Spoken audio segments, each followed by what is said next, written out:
அனைவருக்கும் புத்தாண்டு வாழ்த்துக்கள். வணக்கம் நேயர்களே, ஸ்பிரிச்சுவல் டிவி நேயர்களுக்கு லக்ஷ்மி நாராயணன் அன்பு வணக்கங்கள். இப்போ நம்ம பார்க்க போகிறது வார ராசி பலன் 29ஆம் தேதியிலேருந்து 4ஆம் தேதி வரை இப்படி இருக்க போது பார்க்க போகிறோம். ஸோ எப்போதுமே சொல்கிறதாங்க, லக்னத்துக்கு பாருங்கள்.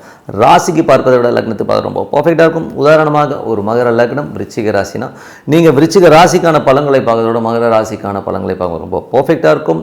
முதல்ல வர்றது பொது பலன்கள், அதுக்கப்புறம் தசா புக்தி பலன்கள். உங்கள் ஜனனகால ஜாதகத்தில் என்ன தசா புக்தி அந்தரங்கள் வருதோ அதை நோட் பண்ணி வச்சு அதை மிங்கிள் பண்ணி பார்க்கும்போது ரொம்ப பர்ஃபெக்டாக இருக்கும். வீடியோட எண்டில் டிப் ஆஃப் த வீக் இருக்குது, மறக்காமல் பாருங்கள். தனுசு ராசி. ஸோ தனுசு ராசிக்கு வந்து பார்த்திங்கன்னா உங்களது ராசி அதிபதி குரு, 1-4ஆம் அதிபதியான குரு வந்து பார்த்திங்கன்னா உங்களுக்கு வந்து 7ல் இருக்கும்போது நல்ல விஷயங்கள், நல்ல ஏற்றங்கள் வர்றதுக்கான வாய்ப்பு. ஏன்னா ஒரு கேந்திராதிபதி கேந்திரத்தில் இருக்கும்போது சிறப்பான பலன்களை கொடுப்பார். பட் ஏன்னா வக்கரமாக இருக்கும்போது கணவன் மனைவிக்குள்ள தேவையில்லாத ஒரு ஈகோ கிளாஷஸை கொடுத்தோம். நான் பெருசா, நீ பெருசா, நீ கரெக்ட் இல்லை, நான் கரெக்ட் இல்லை, இந்த மாதிரி. ஸோ இதை கொஞ்சம் அவாய்ட் பண்ணிக்கோங்க. 2 மற்றும் 3ஆம் அதிபதியான சனி 4ல் இருக்கும்பொழுது தாயார் விஷயங்களில் கொஞ்சம் கவனமாக பேசுங்க. சில நேரங்கள் வந்து தாயார் வந்து கொஞ்சம் ஏடாவடமாக பேசுறது, மனக்கசப்பு வர மாதிரி பேச்சுக்கள்லாம் இருக்கும். வீடு மற்றும் வண்டி வாகனங்கள்லாம் வந்து கொஞ்சம் பார்த்து ஓட்டுறது, பார்த்து இருக்கிறதுக்கு ரொம்ப ரொம்ப நல்லதுங்க. ஸோ சொத்துக்கள் சம்மந்தமான விஷயம், புதிய வீடு வண்டி வாகனம் வாங்கலாமா அப்படிங்கிற எண்ணங்களையும் சில பேருக்கு ஏற்படுத்தும். ஸோ 5ஆம் அதிபதியான உங்களுக்கு வந்து செவ்வாய். ஸோ செவ்வாய் வந்து பார்த்திங்கன்னா உங்களுக்கு வந்து 5-12ஆம் அதிபதி ராசியிலே இருக்கும்போது குழந்தைகளுக்காக நிறைய செலவு பண்ணுற மாதிரி விஷயங்கள் இருக்கும். சில பேர் வந்து குழந்தைக்கான ட்ரீட்மெண்ட் எடுக்கிறவங்களுக்கு வந்து ஒரு குழந்தை பாக்கியம் கிடைக்கிறதுக்கான வாய்ப்பெல்லாம் ரொம்ப நல்லா இருக்குது. ஸோ அதுக்கப்புறம் பார்க்கும்போது உங்களுடைய 6ஆம் அதிபதி. ஸோ 6ஆம் அதிபதியான சுக்கிரன் வந்து ராசியிலே இருக்கும்போது வேலை இல்லாதவருக்கு வேலை கிடைக்கிறதுக்கான வாய்ப்புகள் ரொம்ப நல்லா இருக்குது. அதே மாதிரி வந்து எதாவது கடன் லோன் ஏதாச்சும் அப்ளை பண்ணியிருந்தீங்கன்னா அதெல்லாம் கிடைக்கிறதுக்கான வாய்ப்புலாம் ரொம்ப நல்லா இருக்குங்க. 7ஆம் அதிபதியான புதன் உங்கள் ராசியிலே சுப நிகழ்ச்சி நடத்துறதுக்கான வாய்ப்புகள் ரொம்ப நல்லா இருக்குது. புதிய தொழில் ஒப்பந்தங்கள், தொழில் சார்ந்த விஷயங்கள் அற்புதமாக இருக்குங்க. 8ஆம் அதிபதியான சந்திரன் உங்களுக்கு வந்து பார்த்திங்கன்னா குழந்தைகள் மற்றும் வேலையில் வந்து ரொம்ப கவனமாக இருக்கணும். அதுவும் இந்த சந்திர தசாபுத்தி அந்தரங்களும் சின்னதாக ஒரு மன உளைச்சலை கொடுத்துட்டு போகிறதுக்கான வாய்ப்பாக இருக்குது, கொஞ்சம் பார்த்துக்கணும். அதுக்கப்புறம் பார்க்கும்போது உங்களுக்கு 9ஆம் அதிபதியான சூரியன் உங்களுக்கு ராசியிலே இருக்கும்போது பிரயாணங்கள், ஏதாவது பெரிய பிரயாணங்கள் பண்ணுறதுக்கான வாய்ப்புகளை நிறைய கொடுக்கும். அப்பா சார்ந்தவர்கள், அப்பா ஒரு ஊரில் நீங்கள் ஒரு இடத்துல இருக்கீங்கன்னா அப்பா போய் பார்ப்பீங்க, இல்லை அப்பா உங்களை தேடி வருவார்.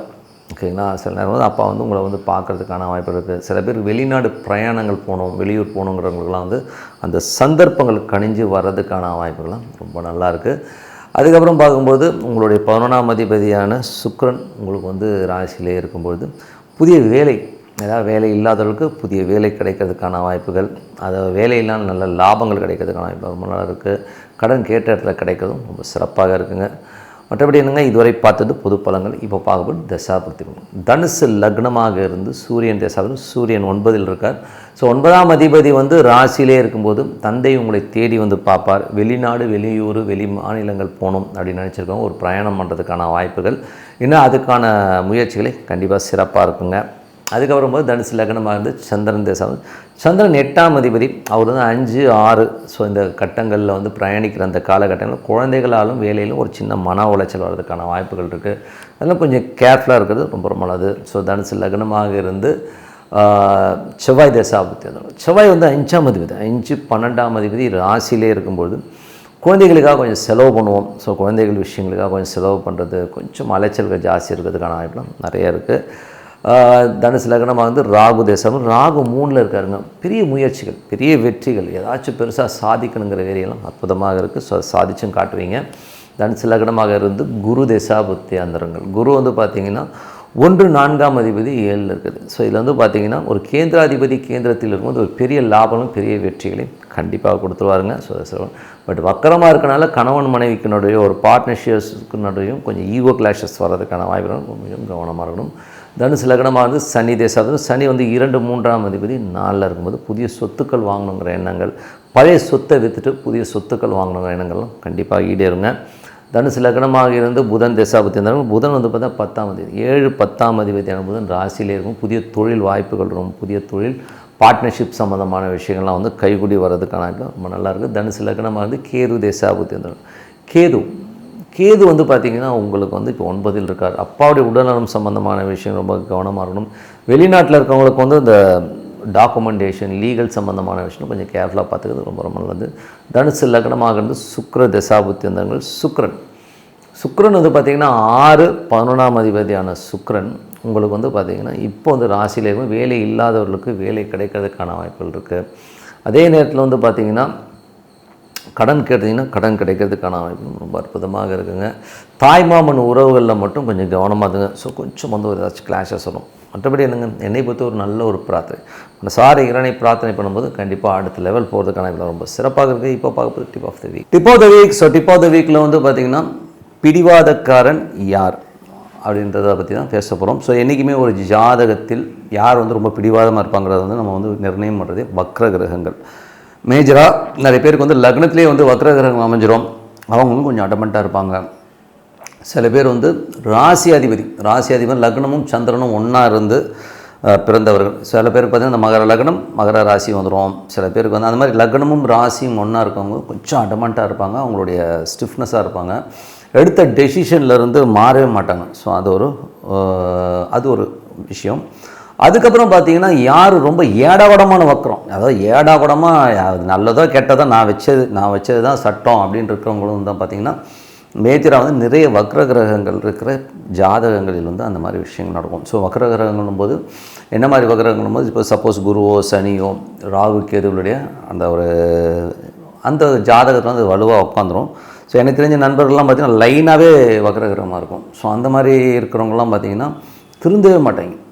என்ன தான் நீங்கள் சொன்னாலும் சரி, காலையில் வந்து போதான்னு சொல்கிறேன், ஒரு பெரிய எடிக்ஷனு தண்ணி எடிக்டாக இருக்கவங்க உங்கள் எல்லாமே பார்த்திங்கன்னா அந்த வக்ரகிரகங்களோட அடாப்ஷன்ஸில் வந்து நிறைய இருக்கும். அது ராகுக்கு எதுவாக இருக்கலாம், சனி குரு சுக்கிரன் எதுவோ வந்து நிறைய வக்ரகிரகங்கள் இருக்கும்போது அவனுடைய ஆக்டிவிட்டிஸை மாற்றவே முடியாது, நாய் வாழ நிமித்த முடியாத ஒரு கதையில் தான் போகும். ஸோ உதாரணம் சொல்கிற பாருங்களேன், ஒருத்தர் வந்து ஒரு வேலை இப்போ வந்து ஒரு வேலைக்கு வந்து ஒரு 10 மணிக்கு ஆஃபீஸ் போனோம்னா ஒரு 8:30 மணிக்கு கிளம்பணும் அப்படிங்கிற ஒரு ஷெட்யூல் இருக்குன்னு வைங்களேன். அவங்க வந்து மாறாமல் வந்து பார்த்திங்கன்னா எப்போதுமே 10 மணி ஆஃபீஸ்க்கு 10 மணிக்கு தான் வீட்டிலேருந்தே கிளம்புற ஒரு கேரக்டர் இருக்கும். ஆனால் மாற்றிக்கவே மாட்டாங்க. ஸோ அதுவும் ஒரு வக்ர கிரகத்துடைய விஷயம் தான். தன்னுடைய தவறாக இருந்தாலும் தவறை திருத்திக்கவே மாட்டான்.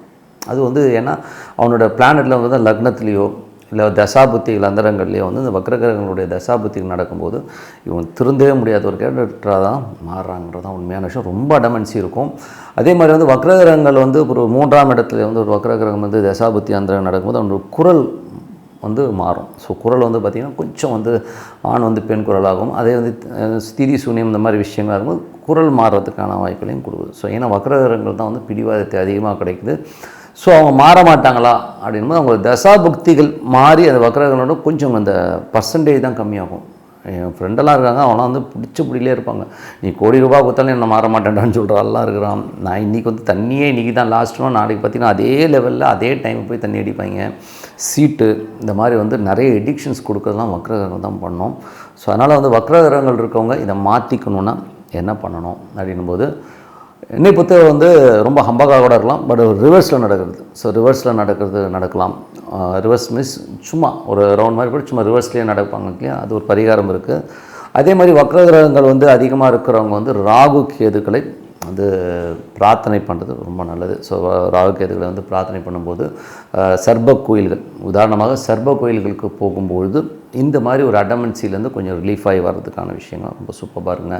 ஏன்னா வந்து அது எப்போ போகிறது அப்படின்னும் போது உங்களுக்கு என்ன திசை நடக்குதோ அந்த கிழமைகளில் போகிறது ரொம்ப நல்லது. இப்போ உதாரணமாக வந்து ஒரு சூரியன் வரப்போகிறதுல வக்ரகிரகமாக, ஓகேங்களா, சந்திரனும் வரப்போதில்ல, இப்போ செவ்வாய் வக்ரமாக இருக்குதுன்னு வச்சுக்கோமே, அப்போ வந்து நீங்கள் வந்து குக்கே சுப்பிரமணியா இல்லை ஒரு சர்ப கோயில் வந்து முருகர் சம்மந்தமான ஒரு சர்ப கோயில்களுக்கு போயிட்டு வர்றது, இல்லை முருகர் சம்மந்தமாக சித்தர்களும் ரொம்ப நல்லா இருக்கும். இப்போ பாம்பன் சுவாமிகள் கோயில் இந்த மாதிரி கோயில்களுக்கு போகும்போது அந்த வக்ரகிரகத்துடைய அந்த ஒரு அடமன்சி அதோடைய நெகட்டிவ்லேருந்து கண்டிப்பாக வெளியில் வரலாம். அதே மாதிரி வந்து குரு கேது இந்த மாதிரி காம்பினேஷன் இருக்கணும். ரொம்ப அடமன்சி நிறைய கடன்கள் இருக்கும். அவங்களும் வந்து பார்த்திங்கன்னா இந்த சித்தர் சமாதிகளுக்கு வந்து பௌர்ணமிகளில் போகும்போது நல்ல ஒரு ரிலீஃப் கிடைக்கும்.